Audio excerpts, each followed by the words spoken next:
আমার স্বামীর চরিত্রের দোষ প্রথম যখন আমার চোখে পড়ে তখন আমি তার 1 বছর বয়সী সন্তানের মা। সে যে মেয়েটির সাথে সম্পর্ক গড়ে তোলে সে বিবাহিতা, তবে স্বামী স্ত্রীর মধ্যে বনিবনা না হওয়াতে তারা আলাদা থাকে। অফিসের ট্যুরের নাম দিয়ে সে মেয়েটিকে নিয়ে বিভিন্ন জায়গায় ঘুরতে যেত, এখন বাসায়ও নিয়ে আসতে শুরু করেছে। আমি এর প্রতিবাদ করলে সে আমার চুলের মুঠি ধরে বলল, কোনো কথা শুনতে চাই না, একদম চুপ।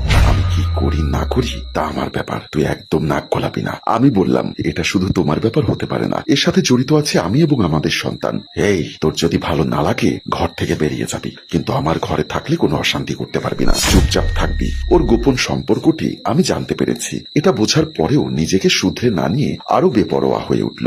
আগে তো মেয়েটিকে নিয়ে ঘুরতে যাওয়ার সময় আমাকে বলতো অফিসের কাজে যাচ্ছে, এখন আর সেটা বলারও প্রয়োজন বোধ করে না। আর বেপরোয়ার একটি উদাহরণ হলো, আমি যখন আমার সন্তানকে ঘুম পাড়িয়ে রাতে ঘুমিয়ে থাকতাম, সে তখন অন্য একটা রুমে মেয়েটির সাথে ফোনে সারা রাত কথা বলতো। আমি গোটা রাত বিছানায় শুয়ে ওর কথা হাসির চাপা আওয়াজ শুনতাম। এভাবে কতদিন সহ্য করা যায়? এরকমই একদিন মাঝরাতে ওর রুমে ঢুকে ওর হাত থেকে ফোনটা কেড়ে নিয়ে মেঝেতে ছুঁড়ে মেরে বললাম, বন্ধ করো এসব নোংরামি। মেয়েটা বড় হচ্ছে, সে এখন বুঝতে পারছে তোমার অসভ্যতা। জবাবে সে পাগলের মতো রেগে গিয়ে আমাকে নির্মম ভাবে মারতে শুরু করলো। আমার 2 চোখের জল তার কাছে কোনো মূল্যই পেল না, আর মুখে বলল, তোর এত বড় সাহস, তুই আমাকে বাধা দিস, তোকে আজ মেরেই ফেলবো। আমাকে বেশ কিছুক্ষণ মারার পর যখন আমি নিস্তেজ হয়ে গেলাম, সে আমাকে সেখানেই ফেলে রেখে চলে গেল। আমার শাশুড়ি আমাকে বাঁচানোর কোনো প্রয়োজন বোধ করলেন না, তিনি তার রুম থেকে বের পর্যন্ত হলেন না। অথচ তিনি চাইলে তার ছেলেকে থামাতে পারতেন, নিজের ঘরে চুপচাপ বসে রইলেন। আধা ঘন্টা পর আমার স্বামীর ভাঙার মোবাইলটা বেঁচে উঠলো। আমিও ভাবি মাটিতে পড়ে আছি। মোবাইলটা হাতে নিয়ে দেখি সেই মেয়েটার কল। আমি রিসিভ করলাম। মেয়েটা বলল,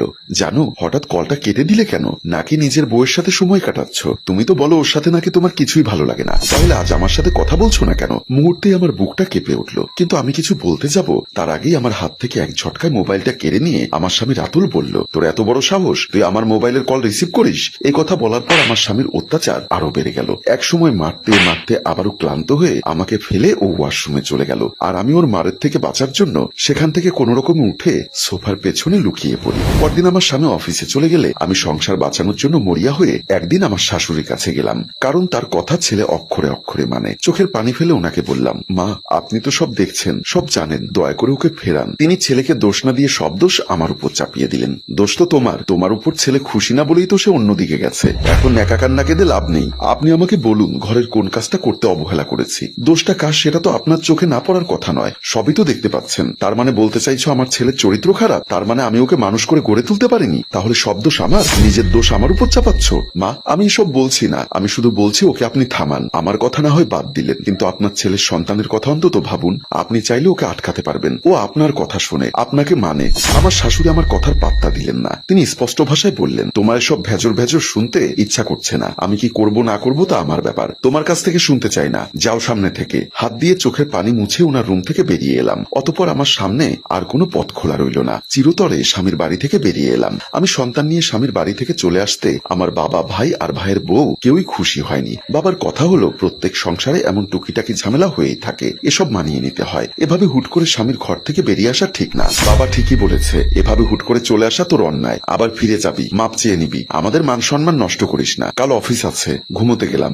ভাই আর ভাবি চলে গেল। এরপর আমি যতই বাবাকে বোঝানোর চেষ্টা করছি আমার স্বামীর ভয়াবহতার কথা এবং আমার শাশুড়ির অসহযোগিতার কথা, বাবা আমার কথা গুরুত্ব দেয়নি। কথা একটাই, এমন টুকিটাকি ঝামেলা সব সংসারে হয়েই থাকে, এসবকে এত বড় করে দেখার কিছু নেই। আমার বাবা আমার পরিস্থিতি বুঝতে না চেয়ে কিংবা বুঝেও না বোঝার ভান করে, যেহেতু আমার আর আমার সন্তানের খরচ এখন তাদের বহন করতে হবে। বাবা আমার শাশুড়িকে বোঝানোর চেষ্টা করেন, কিন্তু লাভ হয়নি। বাবা বলল, আমি যদিও এখানে থাকতে পারবো, কিন্তু আমার এবং আমার সন্তানের খরচ আমাকেই বহন করতে হবে, যেহেতু আমার ভাই আমাকে বসিয়ে খাওয়াবে না, আর আমার বাবার কোনো ইনকাম নেই। নিরুপায় হয়ে আমাকে উপার্জনের কথা ভাবতে হলো। হঠাৎ একদিন শুনলাম তার ক্যান্সার হয়েছে, একেবারে শেষ অবস্থা। এ সময় সে আমাকে একদিন ফোন দিল, নাম্বারটা কিভাবে জোগাড় করলো জানি না। ফোনে কাপা কাপা স্বরে বলল, নাজনীন, আর হয়তো বেশি দিন বাঁচবো না, একটিবার কি তুমি আমার সাথে দেখা করতে পারো? আচ্ছা বললাম, আমি যাব।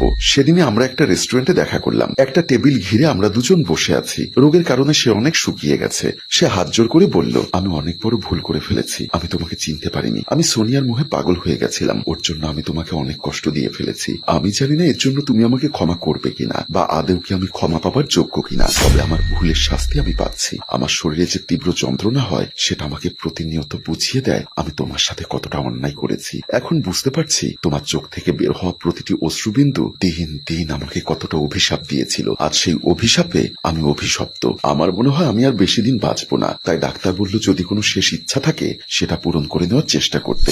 অনেক চিন্তা করে দেখলাম এই পৃথিবীতে আমার আর কিচ্ছু চাওয়া পাওয়ার নেই। সত্য কথা বলতে মরার আগে মানুষের বিশেষ কিছু চাওয়ার থাকে না, কারণ এই দুনিয়ার সবকিছু তখন খুব ছোট ঠুনকো মনে হয়। তারপর চিন্তা করে দেখলাম অন্তত তোমার কাছে আমার ক্ষমা চাওয়া উচিত। যদি পারো তবে আমাকে ক্ষমা করে দিও। তোমার প্রতি অনেক অন্যায় অবিচার করেছি, কোনো দায়িত্ব পালন করতে পারিনি। আমার একটা শেষ ইচ্ছা অবশ্য আছে। আমার কোম্পানিটা আমি তোমার নামে লিখে দিয়ে যাচ্ছি। আমি চাই তুমি সেটার হাল ধরো, আর ভবিষ্যতে আমার ছেলেকে আমার চেয়ারে বসাবে তুমি। হাসি খুশি হয়ে মরতে পারবো। তার কথা শুনে আমার চোখের কোণায় জল এসে গেল। আজ আমার স্বামীর অফিসে বসে আছি আমি। লোকটা যাবার আগে সবকিছু আমাকে দিয়ে গেছে। তার শেষ যাত্রায় আমি তার পাশে ছিলাম। আমার হাত ধরে বারবার ডুকরে কেঁদে উঠছিল। তবে আমি তাকে ক্ষমা করে দিয়েছিলাম। আমি চেয়েছিলাম লোকটা অন্তত শান্তিতে মরুক। তবে আজ তার কথা খুব মনে পড়ছে। রাতুল, তুমি যদি তোমার ভুলগুলো আর একটু আগে বুঝতে পারতে, হারাম জীবন বাদ দিয়ে সঠিক পথে থাকতে, তাহলে হয়তো আল্লাহ আমাদের জীবনটা আরো শান্তি আর বরকতময় করে দিতেন। সম্মানিত ভিউয়ার্স, আমাদের উচিত দ্রুত পাপ থেকে দূরে সরে গিয়ে সঠিক পথে চলা। তবে আমাদের জীবনে ও মৃত্যুর পর শান্তি আসবে।